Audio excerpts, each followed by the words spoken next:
श्री कृष्णा श्री कृष्णा श्री कृष्णा श्री कृष्ण। गुरुर्ब्रह्मा गुरुर्विष्णु गुरुर्देवो महेश्वरः गुरुः साक्षात् परं ब्रह्म तस्मै श्री गुरवे नमः।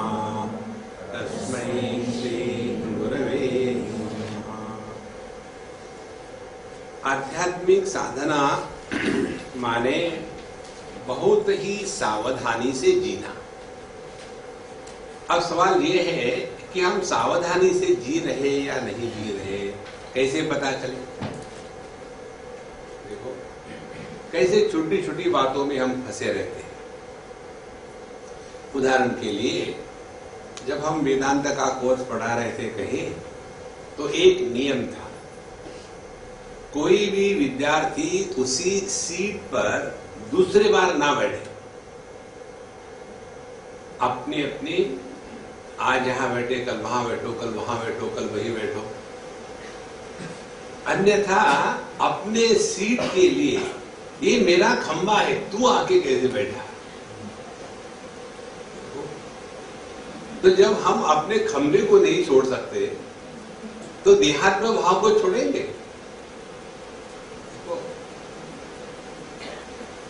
तो फिर आप भी कभी यहां बैठो कभी वहां बैठो। देखो संतो, ये बहुत ही महत्व की बात है। दिल्ली में हमने एक जगह देखा, दो माताएं, हमारा लेक्चर चल रहा है, उनके झगड़ा चल रहा है कि ये मेरा खंबा है, सबको पता है, ट्रस्टी को पता है, खंबे को पता है, तुमको कैसे पता है? यह जो स्थान विशेष की आसक्ति है, दुराग्रह है, यही तो देहात्म भाव है। देखो, उस कुर्सी को या उस स्थान को छोड़ करके हम कहीं अन्य बैठे तो कैसे हो सकता है? नहीं, मुझे वही बैठना, उठो, ये मेरी जगह है। तो जब हमको कहते हैं कि ये तीन स्थानों में हमको देखना है कि अपना स्थान क्या है। देहात्म भाव से बैठेंगे तो ये स्थूल देह, ये जो जगत है, इससे उपरत होने का कोई चांस नहीं, इसी में फंसे रहेंगे। दूसरी बात, यदि सूक्ष्म देह में बैठे हैं तो कर्तृत्वाभिमान कभी समाप्त नहीं होगा, और कर्तृत्वाभिमान यदि समाप्त नहीं होता तो ऐसा व्यक्ति हमेशा दुखी ही रहेगा, गारंटी से। ये करना है, वो करना है, ऐसे करना है, वैसे करना है। तो पहले देहात्म भाव की निवृत्ति हो रही कि नहीं, इधर ध्यान देने के लिए ये देखना है कि कहीं हम स्थान विशेष में तो आसक्त नहीं है। अभी हम गए थे वहां वाराणसी, तो वहां से आने के बाद जो हमारे साथ आए थे कमांडरू, एक कमांडरू ने फोन किया, स्वामी जी पता नहीं आप कैसा जीते हो। हमने क्यों, क्या हो गया? हम तो वहां 8 दिन रहे और ऐसे लग रहा था कि कब वापस जाए। सुबह से शाम तक के परेशान, खाने का कोई टाइम नहीं, कोई ठिकाना नहीं, कहाँ जाना है, कहीं भीड़ है। घर जाने के बाद बड़े बिस्तर पर कोई पूछता भी नहीं कि मम्मी तुम्हारे लिए जहर ले आऊं।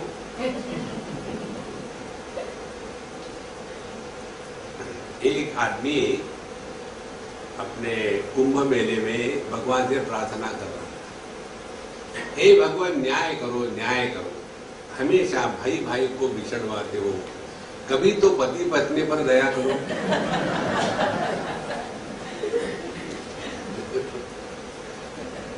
तो ये जो हम फंसे हैं ना देहात्म भाव में और जीवात्म भाव में, इससे उपरत होना, इसको कहते हैं आध्यात्म।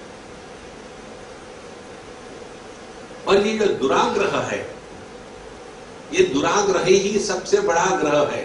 शनि रवि कुछ नहीं करते, मंगल बुध कुछ नहीं करते, करते हैं ये दुराग्रह, एक ही ग्रह है, हर चीज को लेकर के जबरदस्त दुराग्रह। यदि मेरे कहने के अनुसार वस्तु नहीं हुई तो तुम मेरे कोई नहीं, मैं तुम्हारा कोई नहीं। तो यदि आपको एक पति ने कहा पत्नी से कि यदि तुम्हारी यही इच्छा है कि मैं जो दूंगी तुमने खाना, मैं जो कहूंगी तुमने बोलना, मैं जो कहूंगी वहां आना, तो तुमने कुत्ते से शादी कर लेनी थी, आदमी से नहीं। इसीलिए हमारे आध्यात्मिक प्रगति में जो प्रतिबंध है उसका कारण है यह दुराग्रह। इस दुराग्रह से अपने आप को बचाओ। इसलिए अगली बार से जब आओगे तो ट्राई करके देखो कैसे फंसे हैं आप। देखो एक पर्टिकुलर पोजीशन, वही बैठूंगा बैठूंगी, फुल स्टॉप। समझ में आया क्या कुछ? वो बात को हु केयर्स, जो कि इतनी महत्व की बात है। क्योंकि मैं अभी यहां बैठ करके आंखें बंद करके बोल सकता हूं कि कौन कहां है, एकदम ऐसे दृढ़ निष्ठा हो गई है। इससे निकल जाओ, इससे निकल जाओ, तब जाकर के ये तत्व समझ में आता है। अपना ही बिस्तर, अपनी ही बेडशीट, अपना ही तकिया, थोड़ा कुछ फर्क हो गया तो रात भर नींद नहीं आती। इसीलिए संतो, आध्यात्म का तात्पर्य सावधानी से जीना है।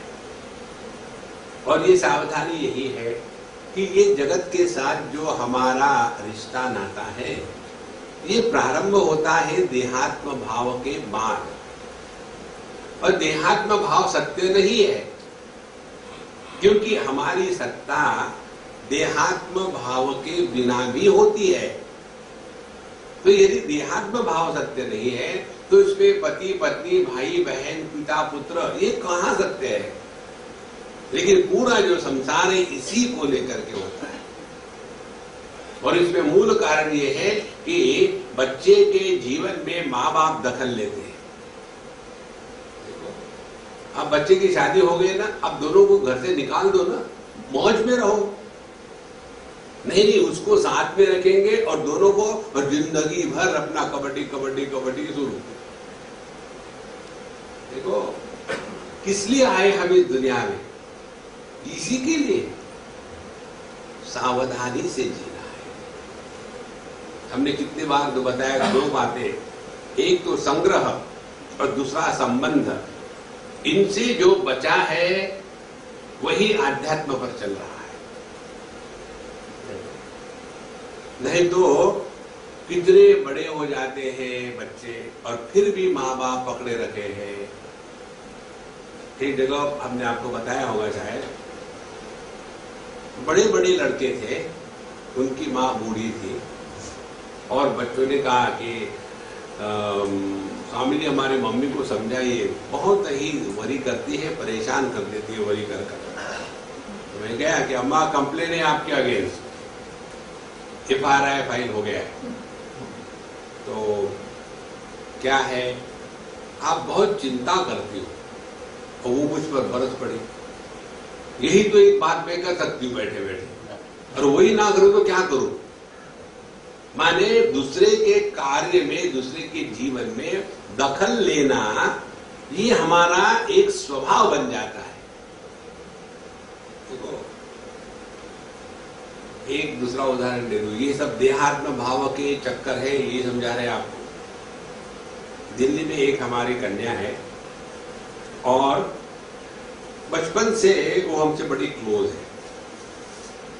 जब वो कोई 5वीं 6वीं में थी तो जब हम जाते थे उसके घर, तो उसने कभी मुझे नमस्कार नहीं किया। उसके माँ बाप डांटते थे। हमने कहा कि मुझे परेशानी है, तुम क्यों परेशान हो? तो आएगी, आकर के ऐसे करेगी। तो आया तो किस छोटी थी तब से, अब उसकी शादी हो गई, फिर भी उसका वही नियम है। तो एक बार उसके माँ बाप ने फोन किया, कि स्वामी जी उसके साथ बहुत भयानक है, परेशान करते हैं। हमने कहा देखो कुछ और बात बताओ, सांस होती ही इसलिए कि बहू की सांस लेना मुश्किल करते, उसका नाम सांस है। हमने कहा एक बात समझ लो स्पष्ट रूप से, कभी भी उस लड़की को गलत मत सपोर्ट करना कि कोई नहीं बेटा तुम ऐसा करते तो घर आ जाओ, हम तुम्हारे साथ हैं, ऐसे कभी मत करना। उसको करना है, तुमको वहीं रहना है, एडजस्ट करना है, वहीं मरना है, तब तुम वहां ठीक रहो सब। और फिर मैंने उस लड़के से बात की, हमने कहा देखो कंप्लेन करने से किसी समस्या का हल नहीं होता, फिर क्या करें, अगले को कंफ्यूज करो। कैसे कंफ्यूज करो? स्त्री को प्रसन्न करने के लिए एक सिंपल उपाय है, उसके सुंदरता की तारीफ करो चाहे वो हिडिंबा हो।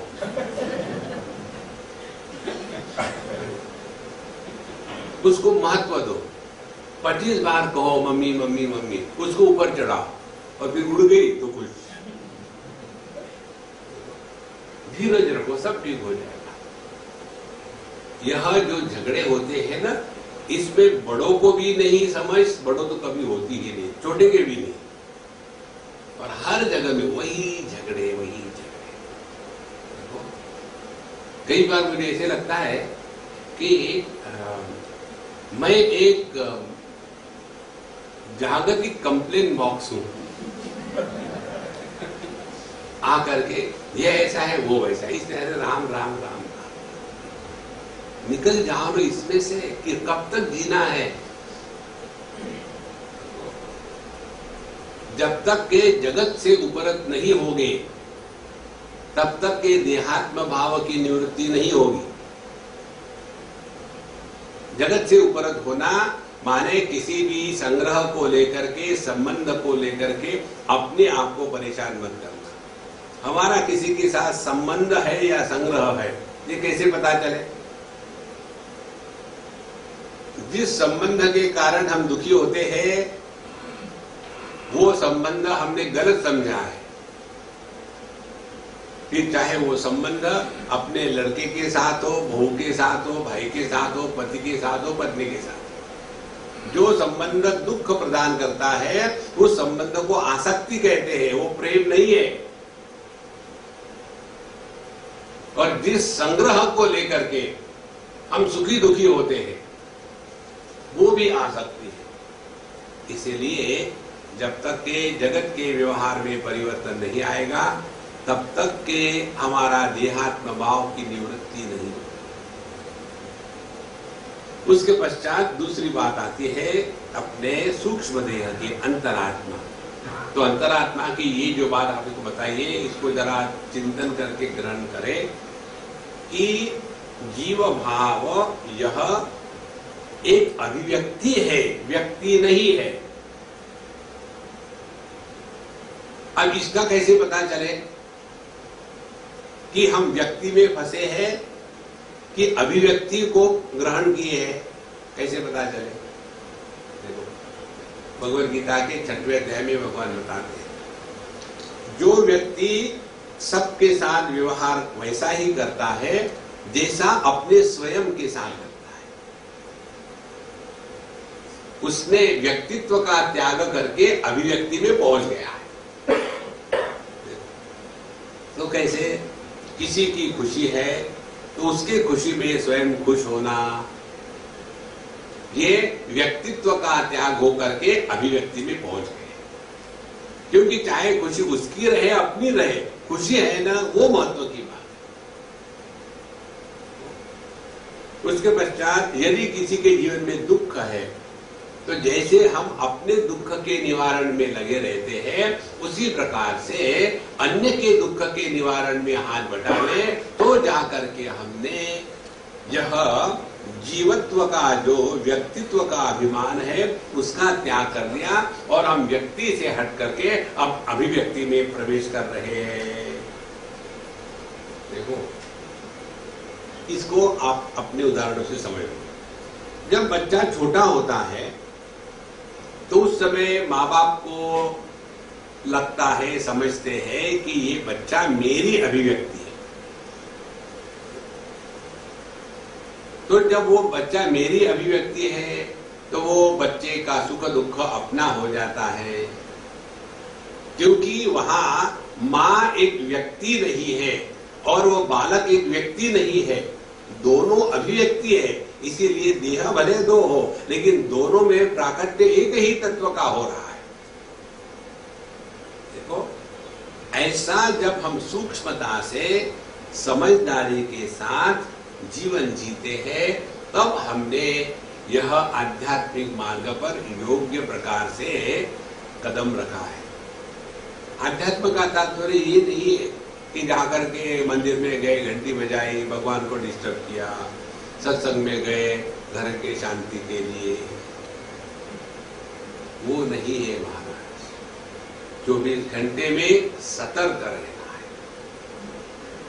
और जब ऐसा रहेंगे तब जाकर के हमारा मन सहज रूप से अंतर्मुखी होगा। यदि हमारा मन हमेशा दुनिया को लेकर के कह करते रहता है तो कोई मतलब नहीं। और फिर आजकल का स्टाइल आ गया है, थोड़ी कुछ बात हो गई, ठीक है अलग हो जाओ। अलग होके जाओगे कहां? देखो, जीवन में एडजस्ट करना पड़ता है। हम आपको सिद्धांत बताते हैं, दो व्यक्ति पति पत्नी समझ लो, साथ इसलिए नहीं रहते कि प्रेम करते हैं।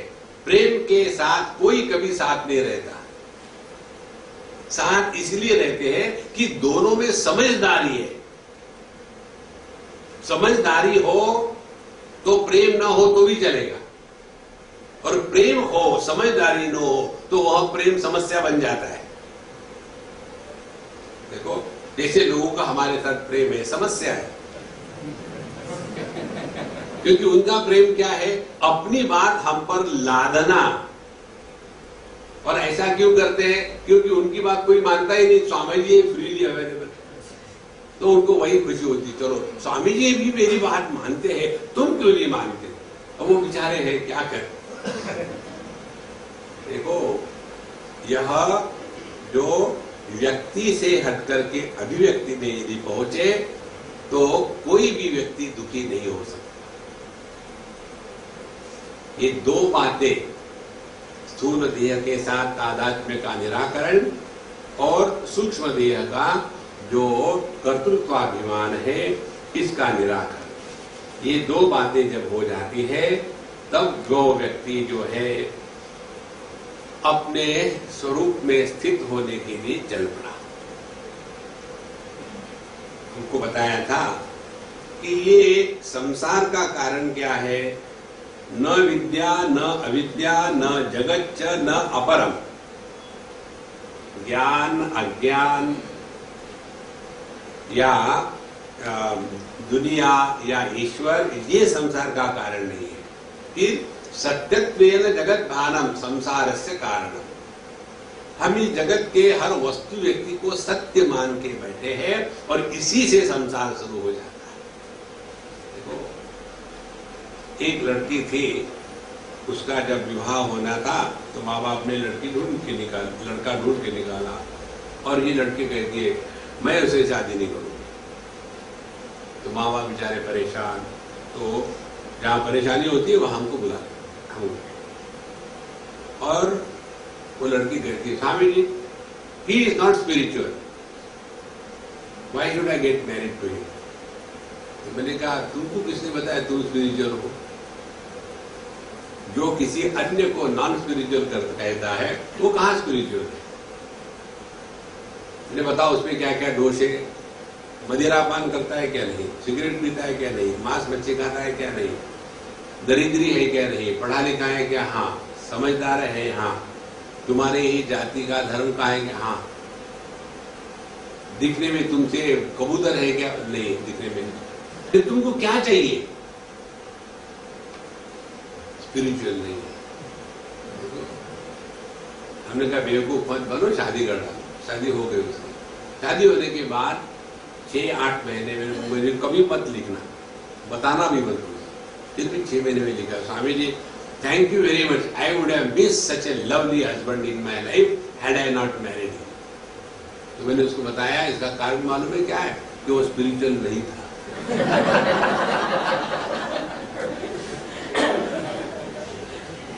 स्पिरिचुअल स्पिरिचुअल स्पिरिचुअल सत्संग में जाके बैठे स्पिरिचुअलिटी है, हिपोक्रेसी है, स्पिरिचुअलिटी नहीं है।